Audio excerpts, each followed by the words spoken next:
Hello, everyone. My name is Tim B. Green, and this is Crush It Club episode 21, 21 days, 21 videos.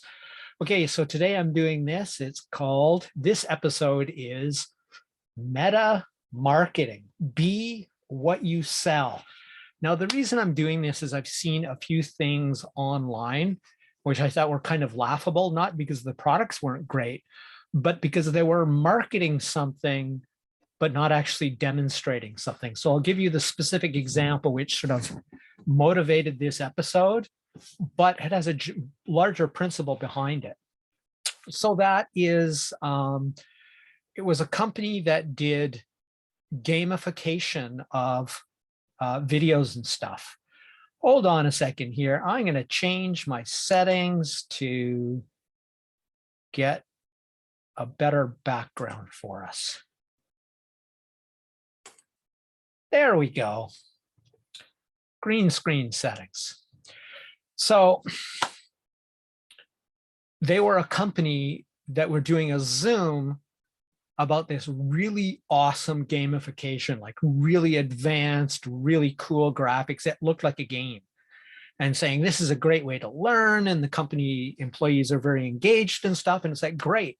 So why are you doing a boring, everyday Zoom meeting instead of having this on your background or gamifying the event, the marketing to promote that which you're selling? And it just made no sense to me because they weren't actually doing it. It was like, you're a gamification company who has really amazing stuff. You show us some static pictures of it or some background videos of it instead of saying, hey, everybody, here's our event. They could have done something so amazing that everybody would have left wanting to buy it or tell people about it because what they were doing. But instead, they did a very DIY, like what I'm doing here, level event, when clearly the capability of their company could have made it so much better. More to the point, this is about this last part. Be what you sell. And this isn't just embody what you sell, but demonstrate what you sell. If you wouldn't buy your own product, if you wouldn't consume your own product, why on earth? Let me put it another way. Why the fuck would you expect anybody else to buy it? So like, oh, no. I don't use my coaching. I don't use my principles. That's for other people. I sell it to them. Well, if it's not good enough or valid enough to sell to other people, whatever it is you're doing, if it's like, oh no, my consulting, no, that's for other people, it's not for me, then why would anybody have faith in it? It's like selling junk food and then refusing to eat it. I love junk food, but if you're pretending that junk food is healthy or something, and you sell it to everybody else, but not yourself, well, you're kind of a hypocrite. And why would people want to buy stuff from a hypocrite who won't use their own product, who doesn't have faith in their own product? So let me give you an example of this, or a deeper example that I just got off a Zoom meeting to do this very last minute. I'm trying to post this thing in 10 minutes. I might not make it, but I'm going to damn well try. Okay, so here's what it was. Because I was using myself as an example in this Zoom meeting, it was like, okay, so for example, as somebody who has developed their own exercise called a jumping kettlebell squat. So that's a kettlebell swing with a jump at the top and a squat at the bottom. It's damn hard. It makes kettlebell swings look like a baby exercise. And if you know anything about that kettlebell swings, you know how not baby that tends to be. But I found it not hard enough, not intense enough, because I want to do high intensity, short periods of training. And I use the high intensity interval training. So it's like literally 15 seconds of training, 5 seconds of rest, 3 times, then 2 minutes of rest. And then that Tabata, I do 15 times and I'm done. And I only do that once every second day, because if I don't, it's overtraining. It's very intense. Okay, so instead of telling people, oh, well, this is what you should do, it's like, this is what I do. I developed it for me, which goes for all of my consulting. It's based on what I learn, but it's also based on a lot of personal experience. I developed my systems, my practices for myself, not to sell. It was only when COVID hit where it should occurred to me that people might want to buy it. So if you want to sell something, first of all, you should be using, if it's possible, in your marketing, the techniques of which you are selling. If it's a product, you should be using the product. And I mean, really using it. Not it's like, oh, this is crap, I don't use it, but I'll use it. I'll pretend to use it now.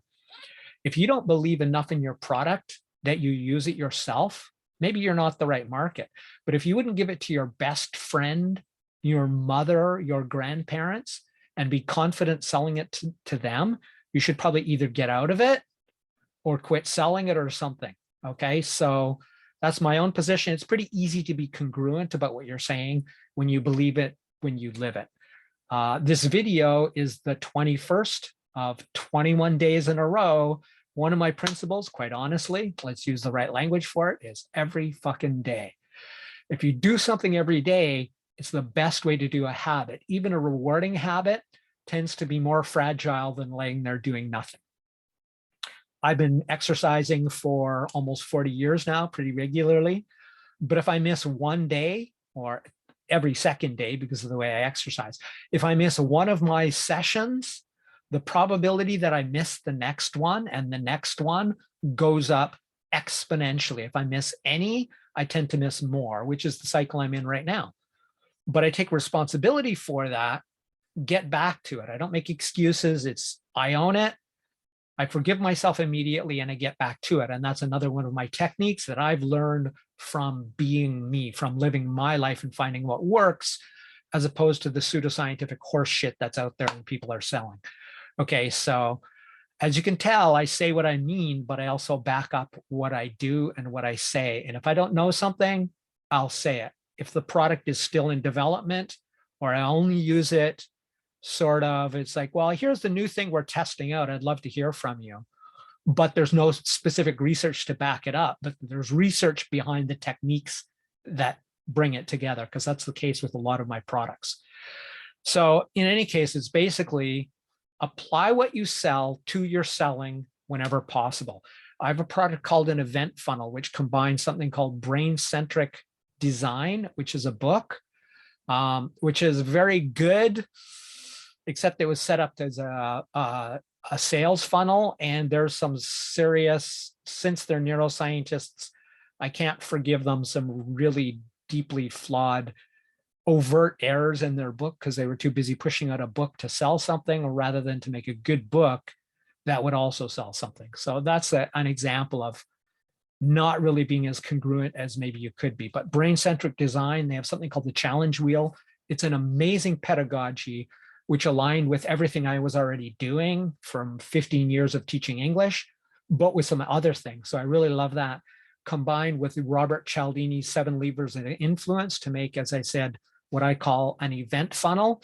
So that's like a Zoom meeting, a Zoom event that doesn't suck, that you can plug any information to. Now, if you want to reach out to me and do that, great.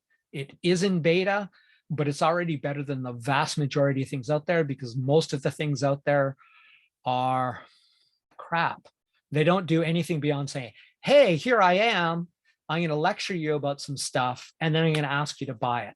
So this is an example of that, right? So my videos aren't set up the way my event funnel works, because it's too much work for something I'm doing daily. But I am consistent in that doing a video every day being challenging and being time demanding, especially in terms of the transcription or the correction of the subtitles, which I won't do when I post this today. I'll probably do it after the fact, is congruent. It was like, if you want to do something sustainable, especially something every fucking day, then you need to design it in such a way that it's sustainable, that you accomplish it within your time frame. So in that way, like I said, I live, am, and do my principles, and that's how I'll do my marketing, and that's how I'll run my business. That's it for today. My name is Tim B. Green. This was Crush It Club, episode 21.